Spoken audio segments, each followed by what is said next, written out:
Hey, everybody, and welcome back to the Brewed for Life podcast. We're going to call this episode 3 or season 3.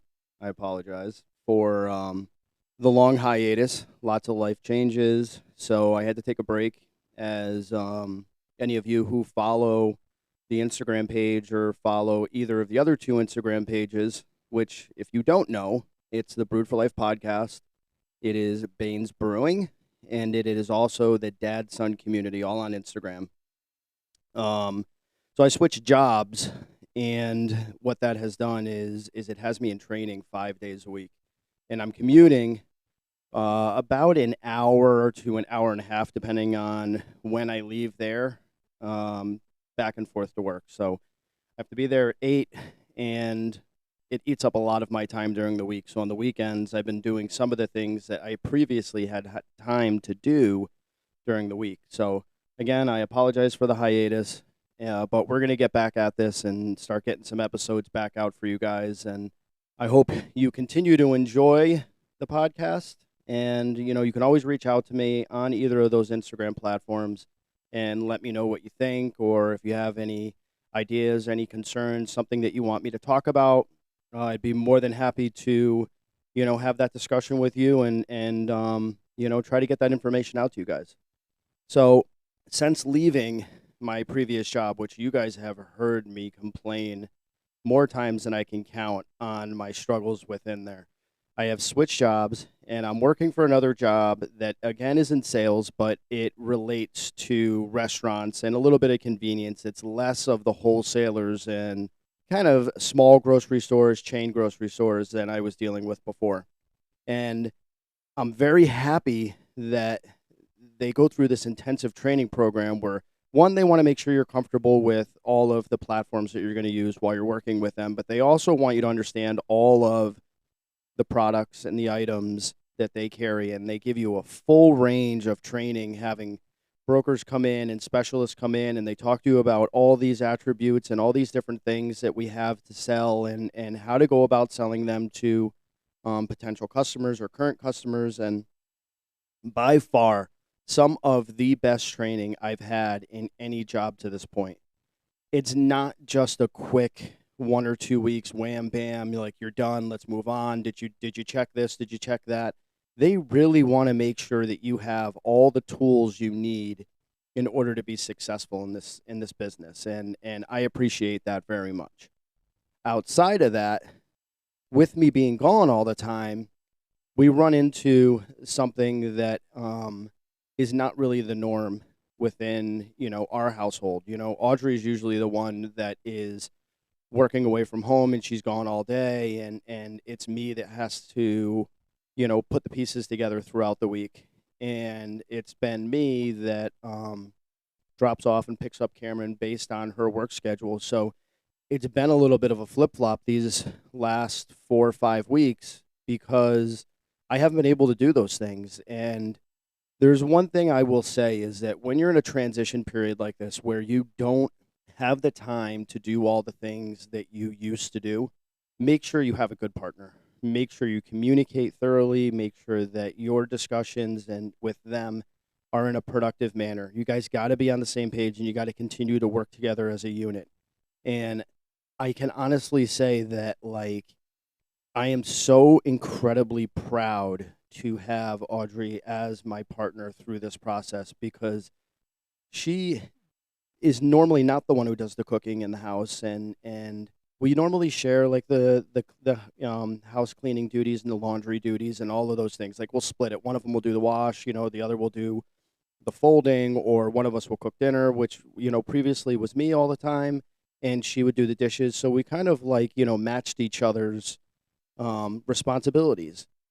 But with not getting home sometimes until 5:30 at night, and having to leave at 6:45 in the morning, I have not been able to take care of the yard work during the week like I used to, because I had a few hours where I could break away and do that. And I'm leaving so early in the morning that I'm not here to help Cameron get ready in the morning, and I'm not here to drop him off at school. And by the time I get home, it's so late that it's too rough to start cooking dinner at that time, because we have a schedule with Cameron. So I am so fucking lucky to be able to have somebody like her kind of just swoop in and pick up the pieces and do it so seamlessly that honestly I'm thoroughly relieved. Like, she has been such a trooper through this process. And I'd be lying if I said that her and I can't wait for this training to be over so that we can kind of get back to a sense of normalcy. Um, because I do feel at times like I'm not pulling my weight because I'm not here doing all the things that I used to do before. And that part kind of bothers me a little bit. I liked the balance. I like the fact that her and I work together as a unit. I like the fact that we accomplish tasks together, or if there's a major task that needs to get done, we kind of split up and we both attack it and get it done and move on. So I can't wait for this training to be done and be able to have some of my time back again so that I can do those things and contribute as much as I feel like I need to contribute based on how much she is putting forward. Like, it makes me think about these people who don't have a relationship like her and I do. And one person is there to do all the grocery shopping, do all the groceries, clean the house, do all the cooking, do all the running around for the kids, and do all of those things while the other partner is working. Now, I'm not saying at all, don't misconstrue that whatsoever, that I believe that that is a man's job, because I don't. I think the dynamic has to be whatever works for your family. And if it is the wife that has, the ability to make the most money so that the husband can stay home, or the other partner can stay home and do all of those things, more power to you, because that's a pretty unique situation to be in this time. Just, the cost of living is utilities, mortgages, um, groceries, gas, like all of those things cost a lot of money. So in order to be able to have one person stay home and achieve all of those things is pretty significant. And if you're in a position where you get to do those things, I give you all the respect in the world, because I'm sure that if Audrey and I sat down and discussed any of that, she would probably like to be able to be home to do that stuff. Although I think she would get stir crazy being home all the time. I don't know. I don't know if I would want to be the one that's home all the time doing all that stuff. I think I could do it, but I am absolutely the kind of person that needs to have some task to achieve throughout the day.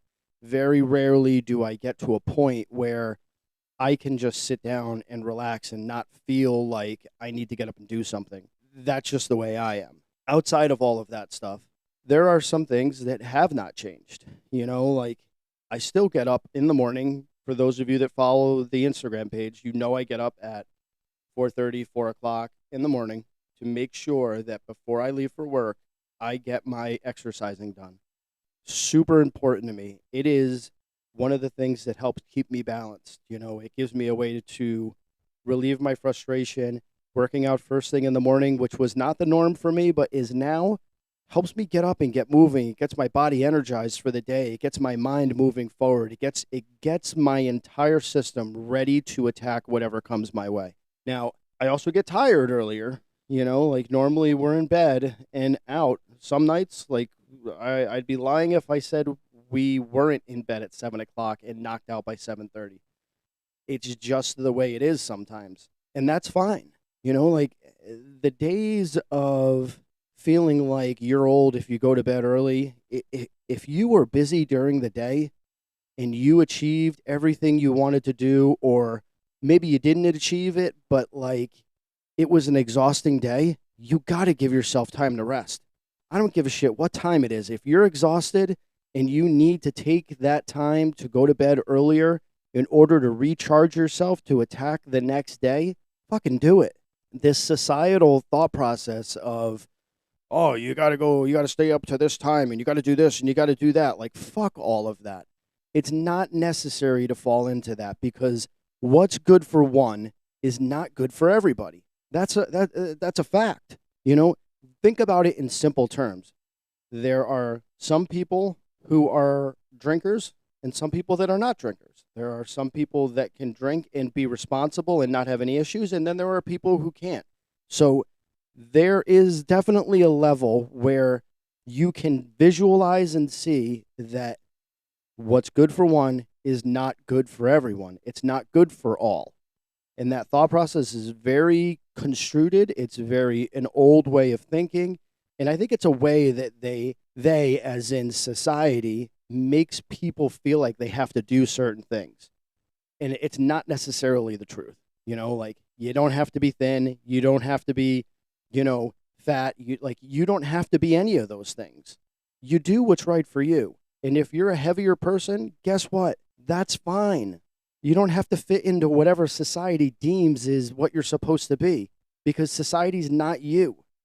That's somebody else's ideology, somebody else's thought process being projected out on the masses. You don't have to conform to it. Please don't conform to it. Be who you are and be happy with who you are. That's first and foremost one of the most important things ever. Also, if you've been following the page, you know that I've put a lot of stuff up on the dad-son community, and a lot of things that kind of go back and forth with what's right and what is wrong and what a mindset should be like, and how to help yourself move forward and how to be the person that you want to be, at work, as a parent, as a partner, as a spouse, as a coworker. The goal is to set your sights on whatever it is that you want to be, right? Or whatever it is you want to change. Every day, you take a step forward and change something. And do that something repeatedly for a week, 2 weeks. You keep doing that one thing until it becomes second nature. Then add something else. Pick something else. And continue to make yourself change and become whatever it is that you want to become. It's a mindset. And I catch myself doing it too at times, where I allow my mind to say, oh, you're tired, or you don't really want to go mow the lawn, or any of these things. You really don't want to get up in the morning and kind of get your day going. I fight against that more days than I care to admit. And the reason why I don't allow my thoughts to take over what it is that I want to do for the day, or whatever it is that I wanted to achieve for that day, is because mind over matter is a real thing. If you allow that thought to intervene in whatever it is your objective was for the day, you will never move forward. Nothing will ever change. Everything will stay as mundane and as boring as you allow it to. You're in the driver's seat. You're the one who makes those decisions. You're the one that decides whether or not those thoughts are put in the action. Don't allow them to go into action. Be the action. Be the one that says, that approaches that thought process, and your mind's telling you, be lazy today. It's your job to change that thought. It's your job to say, no, fuck that. I'm not going to be lazy today. I know I'm tired. I know I'm overwhelmed. I know I don't want to do this, but it has to get done. It has to get done. There are plenty of days that I've gotten up and I felt like shit and didn't want to fucking do anything, but guess what? I still had things that needed to get done. Think about it as a mindset of as a parent, right? If it's Memorial Day weekend, if you overindulge in beverages at any day through this weekend, right? Let's take Saturday, for example. You go to a barbecue, you maybe have a couple of too many drinks, you wake up in the morning, you feel like shit, you're a little hungover, you don't really want to fucking achieve anything, but you're still a parent. You still have kids that are relying on you. You still have things that need to happen that day. You can't just say, fuck it, I'm not going to do it. Fend for yourselves, because your kids need you to be there. So think about that mindset. What do you do at that point? Nothing. You suck it up. You put your shitty feelings aside, and you put the part of, I have a headache, I don't feel great, I'm nauseous, or whatever your fucking hangover looks like, and you stick it in your back pocket and you man the fuck up and you go ahead and you do what you got to do as a parent. Use that thought process on every fucking thing that you do, and you will be able to find a way to achieve whatever it is that you want to do. The other thing that runs, consecutive with that is, if you're a heavier person and you decide that you want to be healthier, that you want to lose weight, that you want to do all these things so that you can start feeling better about yourself, start feeling better about the person you see in the mirror, start feeling better about the things that you are eating, you can do that. There's plenty of people who have fought that battle, and there are plenty of people who won. I'm not saying use them as motivation for you to want to do it. What I'm saying is the goal is achievable. And I know it's not easy when you're a heavier person to get up and get moving and walk for an extended period or do any of those things. I understand it's not easy, but guess what? If you can get up and do it for 5 minutes on the treadmill, sit down, take a breather, get back up, do it for another 5 minutes, and call it a day. Push yourself a little bit more every day. Maybe do 5.5 minutes the next day, 6 minutes the third day, 6.5 minutes the fourth day.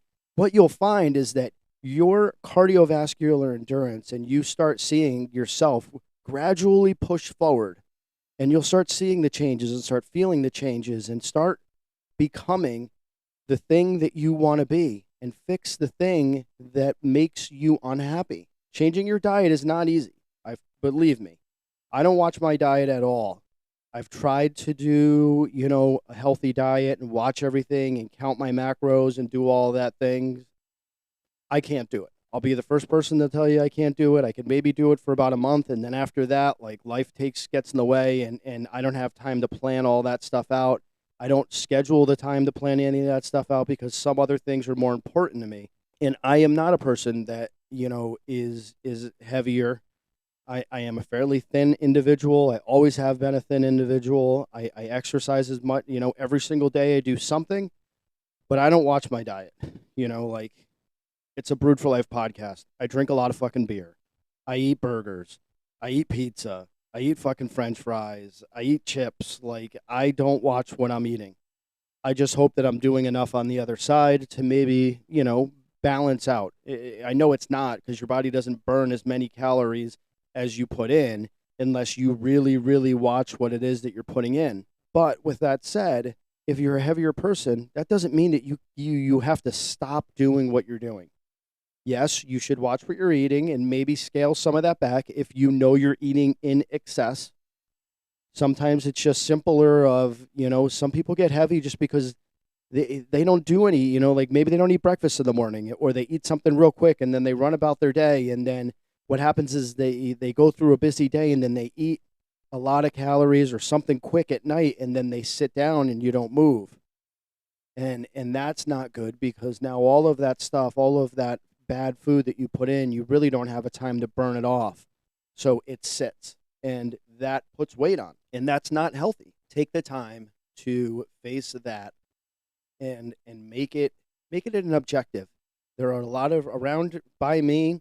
There's a lot of gyms. There's a lot of great trainers I follow, and I am good friends with somebody that is on my page that is always looking for new clients. She's fantastic with helping you with your diet and your exercises, and she's very motivating. So if that's something that you're looking for and you're in the Connecticut area, please check out the page, and you can DM me or whatever, and I'll connect you with that person. There's a lot of opportunity out there, and there are a lot of people that aren't just in the personal training field just to be able to make you look like what people consider to be the epitome of fit. There are a lot of people out there that just want you to start feeling healthy about yourself. And that's a tremendous change from, what was considered to be a personal trainer. Personal trainers were typically, somebody wants to, like, become quote unquote buff or shredded or any of those things. So they got a personal trainer to help condition their body and condition the way they eat and do all those things. It's not that way anymore. Don't feel like it's that way anymore. But if you need help and you need a little guidance, you need a little push, and you need somebody to help keep you on track, that's what a good personal trainer will help you do. They'll want you to get results, yes, but they're going to be your biggest coach. They're going to be the person that helps you keep that mindset and reminds you that, hey, you might not be looking in the mirror and seeing a change, but I see it.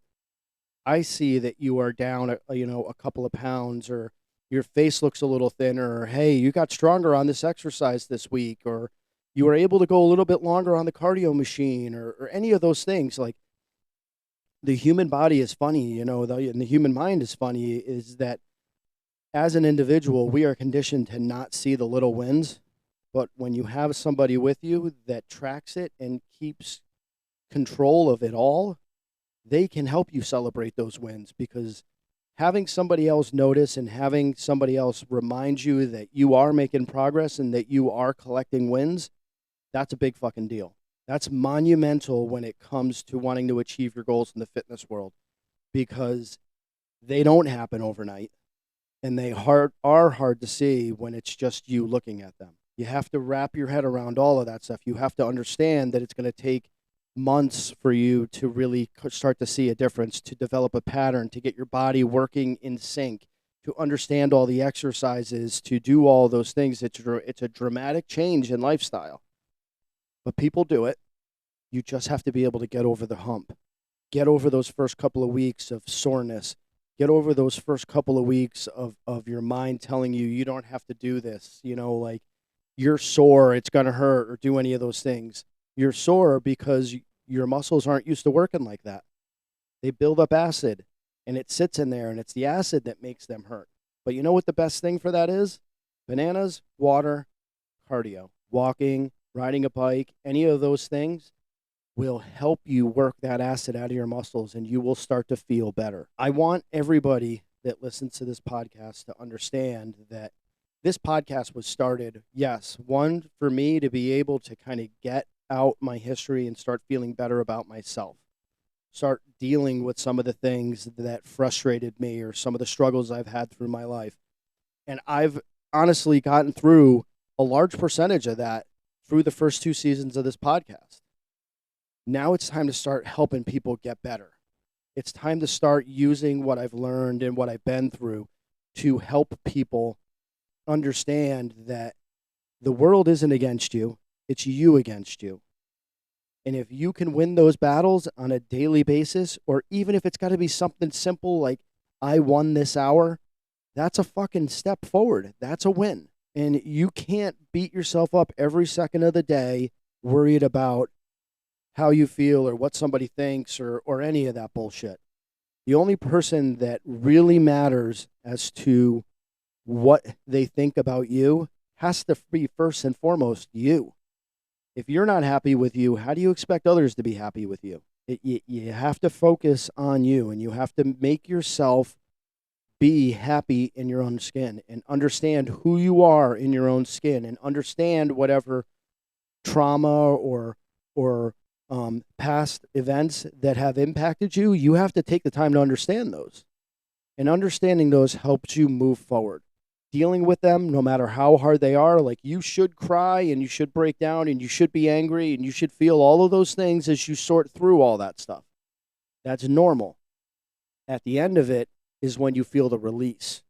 You feel the pressure come off, and you can start getting back to feeling like a person that you may have never known before. You feel light in your own body, feel comfortable in your own skin. To understand that you're not the only one who's had to deal with shit. You know, that's the best way I could put it. You're not the only one who's had to deal with shit. There's a whole network and community of people out there that have had to be in the same shoes, that have had to deal with the same trauma, or have been a part of somebody going through the process. There's a lot of bullshit artists, and there are a lot of people that'll tell you that they've been through some things that haven't, but that's not what this community is about. I'm never going to say to you, like, yeah, I've been there, if I haven't been there. That doesn't help anybody. Lying to somebody doesn't help the process. What it does is, it honestly, when you find out somebody lied to you, it actually makes it worse, because now your trust level in being able to get help falls. You don't want that. If I can't help you, or if I haven't dealt with something, then I'll be the first person to tell you that. Maybe I know somebody for you to, reach out to and try to navigate any of that. I'd be more than happy to be the median to be able to help somebody get the help they need. So with that said, I'm glad to be back on here. I'm glad to be recording podcasts again. I hope you guys enjoyed this episode. Please, again, feel free to reach out to the Brewed for Life podcast, Baines Brewing, or the Dad Son community, and let me know what you think. The world's going to be a great place. And it starts with you feeling better about yourself. So let's take this season, let's take this podcast, and let's all get to that level together. As always, thank you guys very much, and we'll talk to you real soon.